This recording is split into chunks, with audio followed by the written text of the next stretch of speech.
no livro de 8 horas da vida. Vamos ler juntos, é só o verso 6.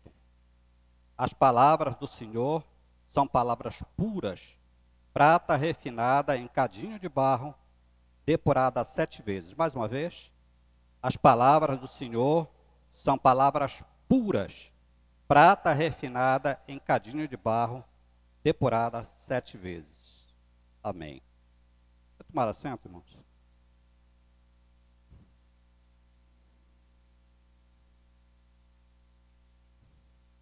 Rapidamente a gente se cansa de estar lendo, e a gente tem um desafio anual de ler as Escrituras, né? Ler a palavra do Senhor, um Velho e um Novo Testamento, e muitas vezes nós nos cansamos, né?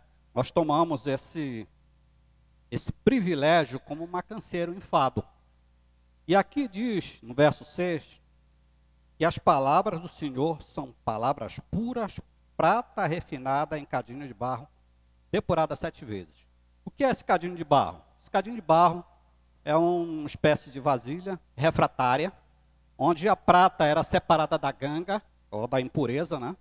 Separada, ela conseguia refletir, ela conseguia dar liga, né? Então, ela se purificava. O que é que diz a palavra? Ela diz que a palavra do Senhor é pura como a prata. Só que com detalhe, ela foi purificada 7 vezes. Então, toda a palavra do Senhor, ela é pura. A palavra do homem, ela rapidamente se desfaz. Ela perde seu valor rapidamente. Não é palavra refinada em cadinho de barro. Falamos tolices porque pensamos tolices. O nosso coração, profundamente corrupto, se envolve com muitas coisas deste mundo. Mas estamos aqui para ouvir a palavra pura, refinada do Senhor. Vamos adorar nosso Deus,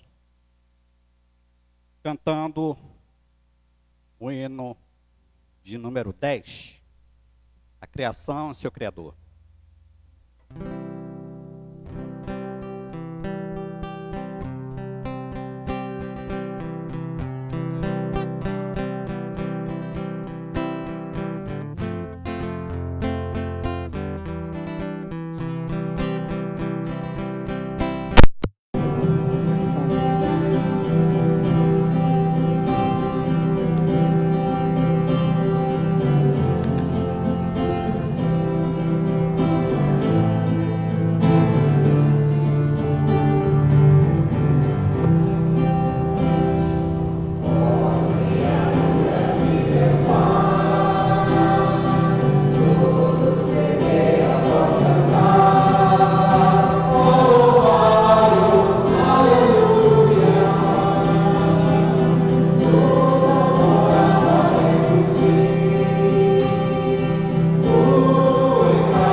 vermos que Ele é grandioso em todos os seus fazeres, nós devemos glorificar Ele como grandioso, ao Deus grandioso.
da nossa miséria espiritual, e o Senhor nos eleva, pelo convite, pelo sangue de Cristo, a uma grandeza que merecemos.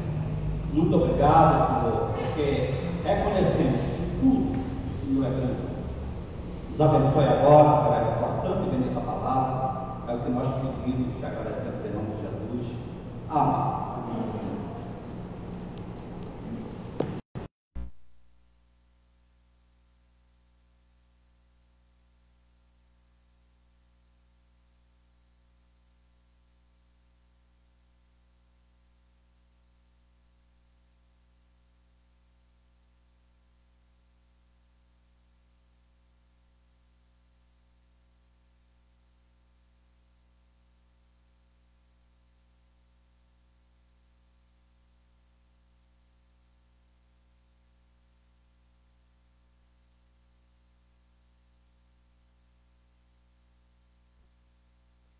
Obrigado, irmão Antônio.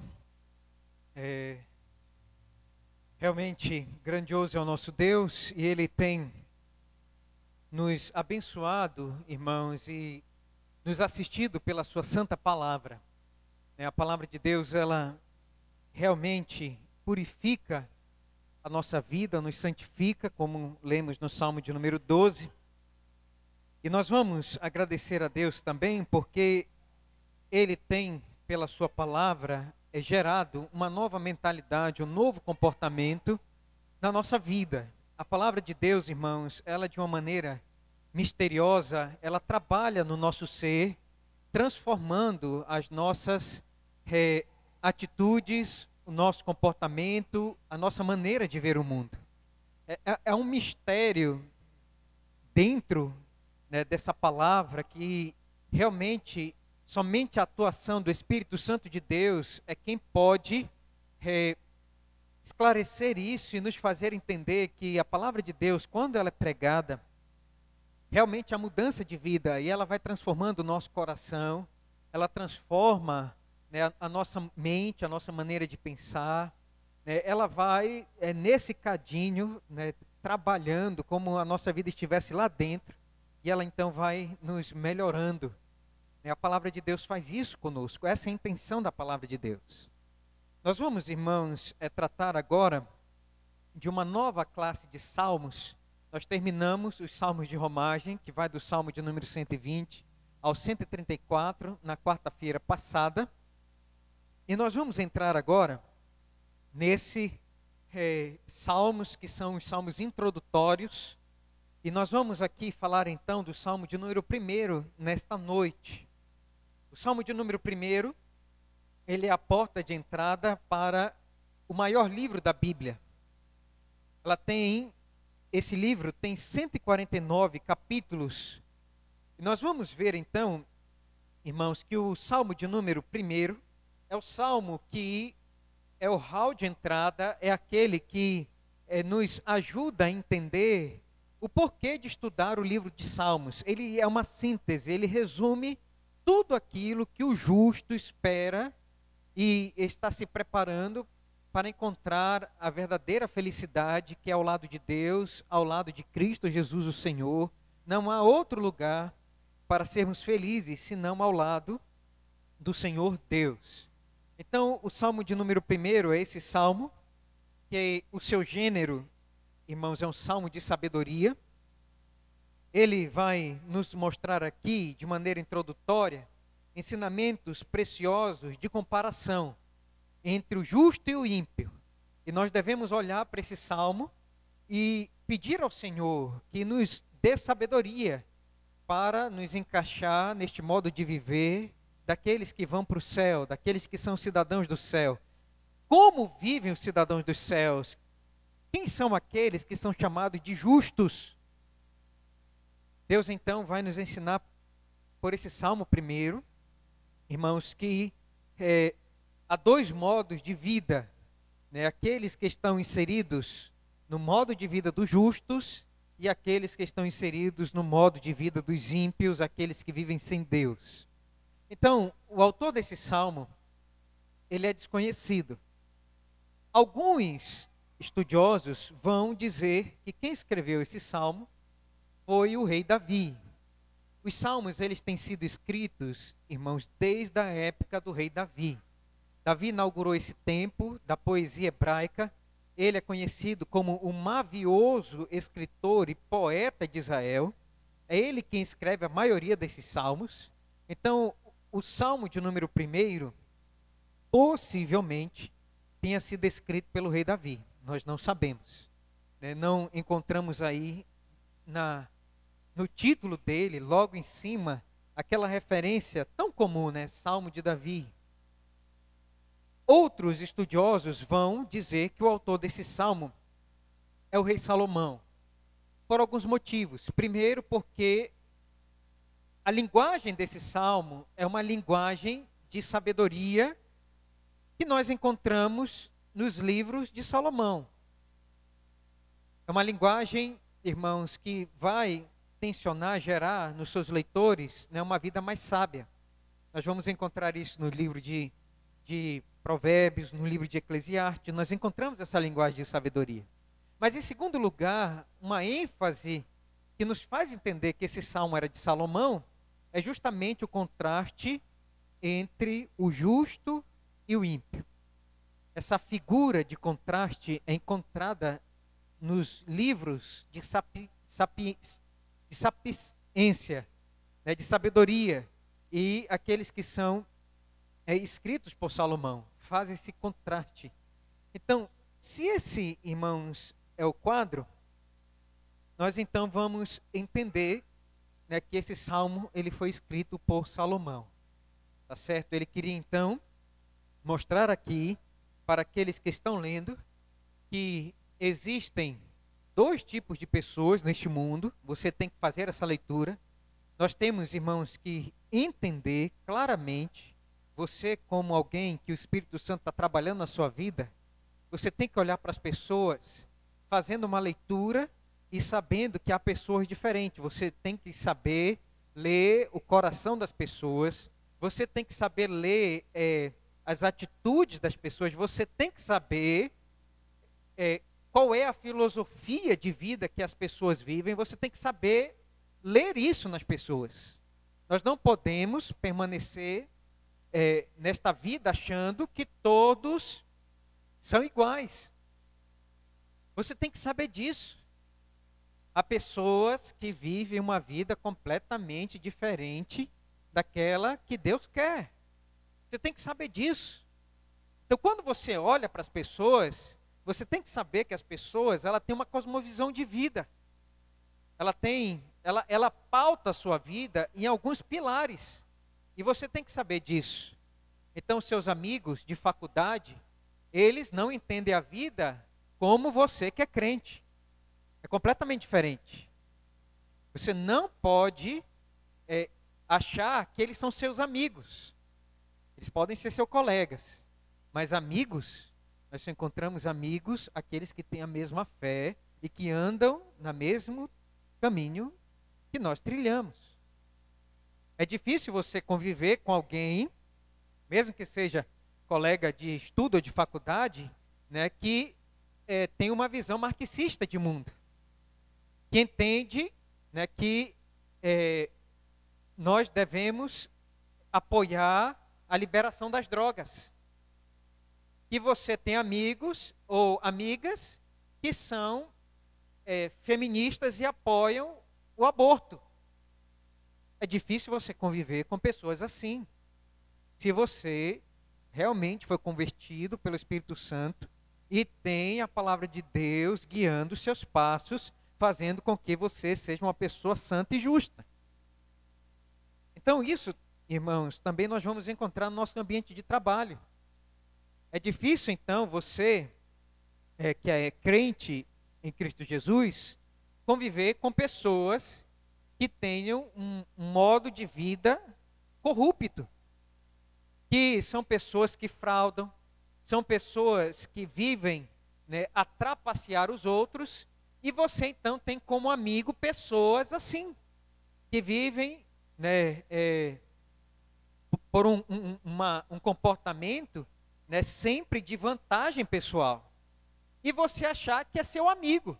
E você compartilhar a sua vida, e você compartilhar a sua intimidade com eles, achando que eles são amigos de trabalho, que você pode conviver com eles de uma maneira pare, né? Como você fosse igual a ele. Irmãos, esse salmo de número 1, o contexto dele é nos mostrar, e essa intenção, se Salomão escrever esse texto, é fazer o contraste entre dois tipos de vivência, de existência nesta terra. Pessoas que trilham dois caminhos diferentes e pessoas que têm, no final, dois destinos totalmente diferentes. E você, como um estudioso das Sagradas Escrituras, deve perceber isso, deve notar isso e deve trazer isso para a sua existência e para a leitura da sua vida. Você tem que entender que existem pessoas que são justas, andam no caminho de santidade, e existem pessoas que andam no caminho de impureza, de corrupção, de destruição da sua vida, da sua família, que são completamente diferentes daqueles que vivem com Deus. Eu quero que você note isso, eu quero que você perceba isso. Essa é a linguagem aqui do Salmo. E o salmista então está dizendo que aqueles que vivem com Deus, eles são aqueles que são como uma árvore, ele vai usar essa figura, que está num lugar próprio para essa árvore, que é junto ao ribeiro de águas. E essa árvore, ela é uma árvore que então, ela dá frutos para Deus. É uma linguagem, irmãos, então, de uma pessoa que nessa existência tem propósito de vida. E Deus abençoa ela, independente das circunstâncias da vida. Essa pessoa, ela não seca, ela não murcha, né? Independente se houver seca, suas raízes estão nas águas eternas, né? Drenando essas águas, frutificando para Deus em todo o tempo. É uma pessoa que Deus cuida e abençoa. Sua folhagem não murcha. E em contraste com isso, nós vamos encontrar então Salomão escrevendo sobre o ímpio. Como é o ímpio? Ele vai fazer o contraste. O ímpio não é como a árvore, ele é como a palha. A palha, ela não tem existência duradoura, ela é passageira, né? A palha, ela não tem peso, a palha, ela voa, ela se espalha, né, com facilidade. A palha, irmãos, ela queima com facilidade. Essa é a vida do ímpio. Não serve para nada, não frutifica para a glória de Deus, não tem relação com Deus. E o salmista está dizendo aqui então que nós não devemos ter inveja deles, porque o prazer deles não é na lei de Deus. O prazer deles é viver a vida para o aqui e o agora.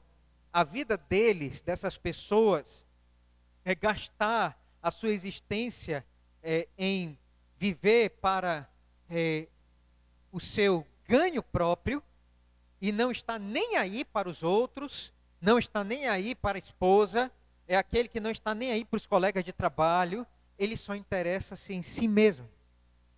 Por isso são pessoas que não têm valor, suas palavras não têm peso, né? A sua conduta não é exemplo para ninguém. É triste pessoas que são assim. Em contraste com isso, vai dizer aqui então Salomão que os crentes, os justos, né, justo, irmãos, porque nós somos justificados. Não somos justos em nós mesmos, né? Não há justiça no ser humano. A palavra de Deus vai dizer, não há nenhum justo sequer. Então aqui o Salmo está falando daqueles que são justificados, né? Justificado. Por que ele ficou justo?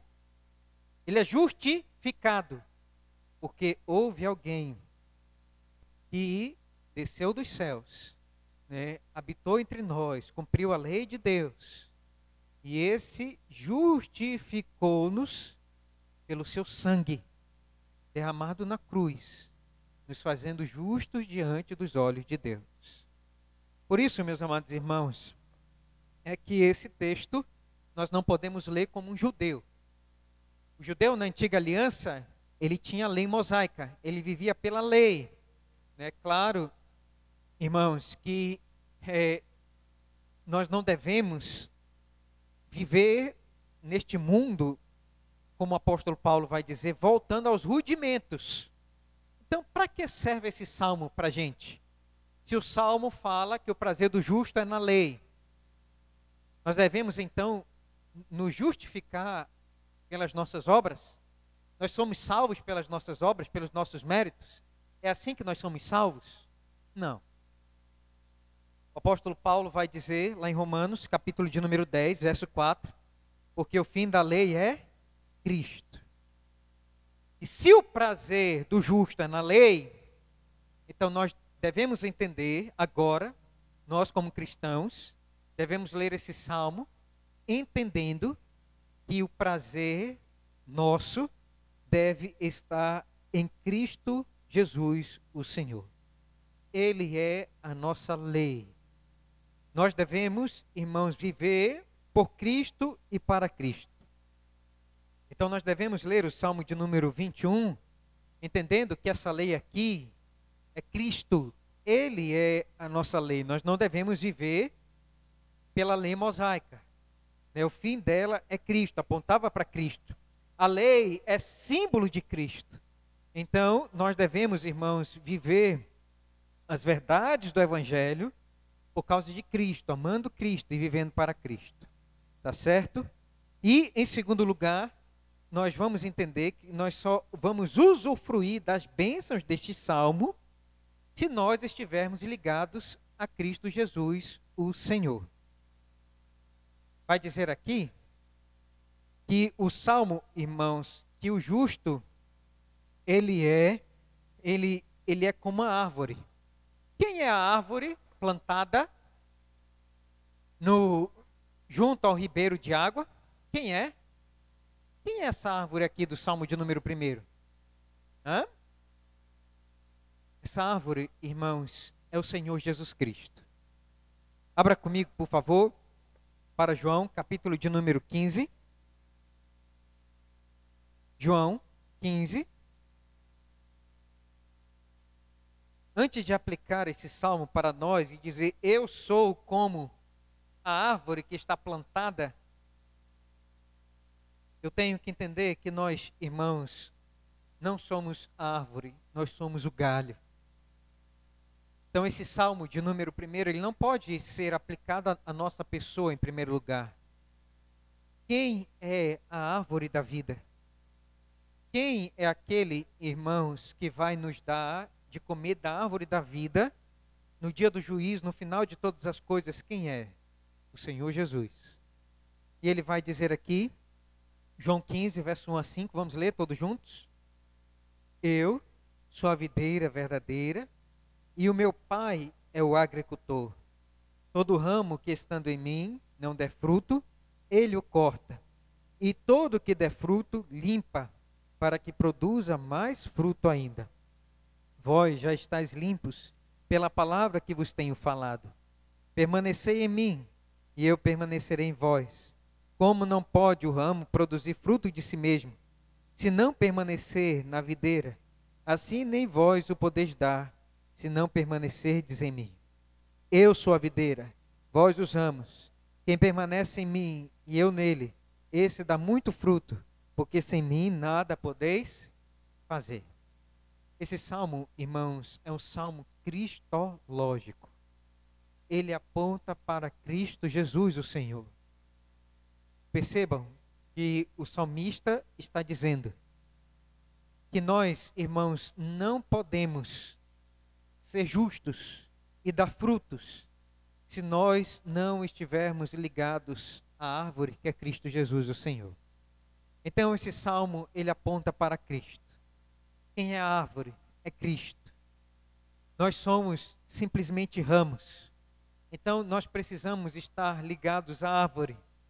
E Cristo, que é o agricultor, o Pai que é o agricultor, ele limpa a nossa vida pela palavra e vai nos santificando e vai nos ajudando a dar mais frutos, frutos de amor a Deus, fruto de santificação, de domínio próprio, de pacificação, né, de longanimidade.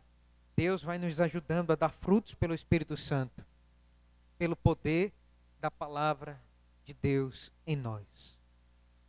Como é que nós somos santificados, irmãos? Como é que Deus nos limpa? Abra comigo para João 17, verso 17. O que diz aí? Vamos ler todos juntos? Como é que Deus nos santifica? Santifica-os na verdade, a tua palavra é a verdade. Então entenda, esse salmo, ele só pode ser vivido por nós, primeiro, se nós entendermos que o fim da lei é Cristo. Segundo, se você estiver ligado em relacionamento com Cristo Jesus, ligado na árvore que é Cristo, sem você estar ligado na árvore que é Cristo, e sem Ele dar desta água da vida, que Ele dá a você, né, você não pode frutificar. E como é que nós frutificamos? Quando Deus nos limpa. E como é que Ele nos limpa? O agricultor nos limpa. Ele nos limpa, irmãos, pela tesoura da palavra. Vocês já viram como a parreira ela é limpada pelo agricultor? Ele vai pegando uma tesoura e vai cortando alguns galhos, né, para ficar aqueles que frutificam. Os que não frutificam, aqueles galhos secos, ele vai cortando. E assim a parreira, ela vai frutificando. O Senhor Jesus, então, faz essa poda na nossa vida pela sua palavra. Santifica-os na verdade. A tua palavra é a verdade. Então, quando nos ligamos a Jesus pela palavra, obedientes à palavra, nós vamos frutificando e Deus vai abençoando a nossa vida cristã. Então, eu queria dizer isso, meus amados irmãos, nesta noite para você. Esse salmo, então, ele pode ser dividido em 3 partes. Como é comum, né, nós dividirmos o sermão presbiteriano, né, em 3 partes. Então, vamos ver aí, então, a divisão desse salmo. Em primeiro lugar, nós vamos ver aí a descrição do justo, a descrição do caráter do justo, a descrição da conduta do justo. Você vai ver isso aí no verso de número 1. Diz assim: bem-aventurado o homem que não anda no conselho dos ímpios, não se detém no caminho dos pecadores, nem se assenta na roda dos escarnecedores. Me perdoe, até o verso 3. Antes o seu prazer está na lei do Senhor, e na sua lei medita de dia e de noite. Ele é como árvore plantada junto à corrente de águas, que no devido tempo dá o seu fruto, e cuja folhagem não murcha, e tudo quanto ele faz será bem sucedido. Então, essa é a descrição do justo. Segundo lugar, percebo aqui que as etapas da narrativa, né, elas nos mostram a divisão. E esse salmo aqui vai ter uma segunda divisão. Observe comigo, então, a segunda etapa desse salmo. Qual é a segunda etapa desse salmo? É a descrição do ímpio, daqueles que vivem sem Deus. Como eles parecem? Como o salmista descreve para a gente o coração, a alma de alguém que vive sem Deus. Como eles são? Vamos ler aí, verso 4 a 5, diz assim: os ímpios não são assim. São, porém, como a palha que o vento dispersa. Por isso, os perversos não prevalecerão no juízo, nem os pecadores na congregação dos justos. Olha só, irmãos. Então, essa é a descrição e a conduta daqueles que vivem de uma maneira impiedosa, vivem sem Deus neste mundo. E percebam que o salmista vai dizer aqui que eles querem viver dentro da congregação dos justos. Eles ainda querem viver. Eles vêm à igreja. Percebam que esses ímpios, eles estão vindo à igreja. É por isso que o Senhor Jesus diz sobre o joio e o trigo, sobre os bodes e as ovelhas. Perceba então que essa conduta deles é uma conduta religiosa, eles querem estar dentro da congregação dos justos, mas vai dizer aí que eles não prevalecerão. Nós vamos ver isso com mais detalhes, nós vamos descrever isso para vocês com cores mais vívidas daqui para frente. Por fim, a terceira parte do Salmo está aí. Verso de número 6, nós vamos encontrar então a descrição final do destino, tanto do justo, daqueles que vivem com Deus, quanto daqueles que vivem sem Deus. Vamos ler, verso 6. Pois o Senhor conhece o caminho dos justos, mas o caminho dos ímpios perecerá. Irmãos amados, eu não vou conseguir fazer a exposição desse salmo, por causa do nosso tempo. Mas eu quero então deixar com vocês essa introdução a este salmo. Eu quero que vocês percebam isso. E eu quero aqui então que você leve no seu coração, para você meditar sobre esse salmo, 3 verdades que esse salmo nos apresenta. Eu tratei aqui dentro dessa introdução. Em primeiro lugar, eu quero que você então perceba um contraste profundo que nos é apresentado. O autor sagrado, ele deixa bem vívido para nós, irmãos, o contraste daqueles que vivem sem Deus, que são ímpios, que são como a palha que o vento dispersa, e o justo como a árvore plantada junto à fonte de água. Quero que você perceba então que o ímpio, ele é seco espiritualmente. O ímpio, ele não dá frutos que agradam a Deus. Eu quero que você note isso. Enquanto que o justo, ele é como a árvore, ele tem verdor. O justo, ele é aquele que dá frutos para Deus nas estações certas. São pessoas, irmãos, que têm estabilidade porque as suas raízes, elas estão em Cristo Jesus, o Senhor, e pode dar vendaval, né, e podem soprar os ventos, e essa árvore não vai cair. Por quê? Porque o justo é como o cedro do Líbano, plantado na casa do Senhor. Enquanto o ímpio dá o vento, e ele vai embora. O justo, irmãos, ele prevalecerá no dia do juízo, diante do tribunal de Deus. O ímpio, ele não vai ter assento com Deus na Assembleia dos Santos no dia eterno. Então eu quero que você note isso claramente aqui. O caminho do ímpio perecerá. É por isso, meus amados irmãos, que nós devemos fazer uma leitura da vida das pessoas pela ótica bíblica. E percebendo isso, nós devemos alertá-las. Nós devemos, irmãos, convencê-las pelo Evangelho a procurar uma vida de estabilidade centrada na palavra de Deus e no poder do Espírito Santo, para que elas então entendam que elas só podem ser felizes em Cristo Jesus, o Senhor, plantado nele, enxertado em Cristo.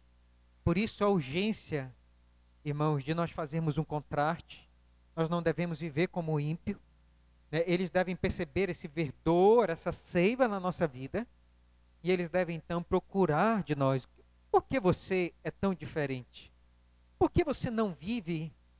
Por que você não se conduz como nós nos conduzimos? E você então ter essa oportunidade de dizer: você é ímpio. Ímpio significa aquele que tem uma vida impura. E eu quero dizer para você que você só pode ser pio se o Senhor Jesus Cristo, que derramou